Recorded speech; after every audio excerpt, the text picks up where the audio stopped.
Turkey, Russia and Iran have agreed to set up a joint mechanism to monitor the ceasefire violations in Syria. This came several hours before the peace talks between the regime and opposition are scheduled to end in Astana. Earlier there were confusing statements from the delegations when it came to signing a final declaration. But UN Special Envoy to Syria, Staffan de Mistura, says they're close to reaching a deal. So for more on this, Hasan Abdullah joins us now from Astana. We just listened live to Kazakh foreign minister there, and he said a joint statement was made by Iran, Turkey and Russia. What do we understand from the statement?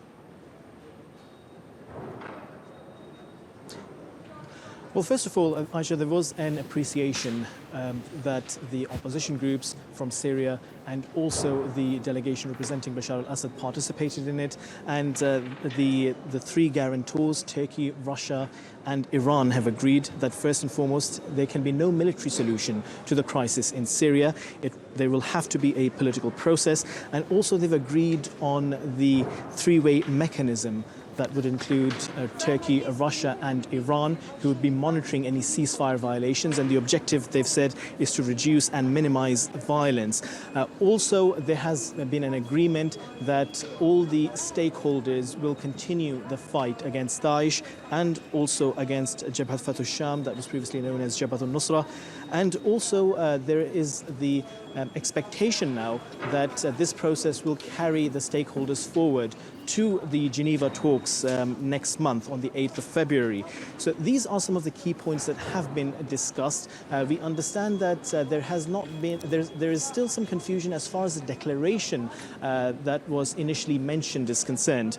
But we are yet to speak to the opposition groups and get their reaction on those. But one of the concerns that the opposition groups had raised was about ensuring that the terms of ceasefires are guarded, and the guarantors, particularly Turkey and Russia, ensure that all sides of the bargain are protected. Now, of course, the opposition earlier, when we spoke to the opposition leader, Mohammed al-Loushi, had said that Syria should be shifting towards a more neutral position and play a role as a peacemaker as opposed to being a party to this conflict. And he had also said that Iran and the Assad regime had been obstacles in the way of that Russian shift towards a neutral position. But we understand from this statement that Russia is, as part of this three-way process, this three-way mechanism, is going to be ensuring that that there are no violations of the ceasefire, and the three countries, Turkey, Russia and Iran, will be working jointly on this. So Hasan, 6 years it's been since the conflict has started. And we know that the peace talks were initiated before but never reached a good end. So are we hopeful now? And how will that translate to the civilians on the ground in Syria?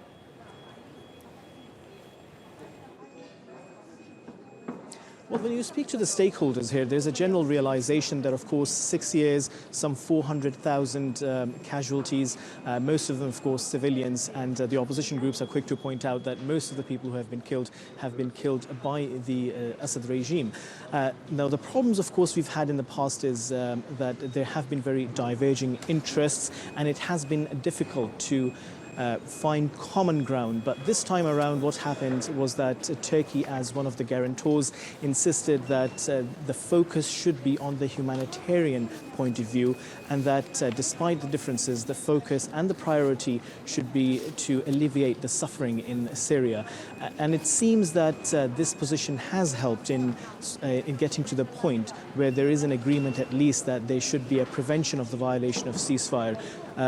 Precisely how things are going to unfold in the future, well, we have the Geneva talks coming up, and there has been an appreciation from this joint statement that the opposition groups and also a group representing the Assad regime are going to be participating. So what now remains is to see how that process carries forward. Thanks for that, Hasan Abdullah, there on the latest from the peace talks in Astana.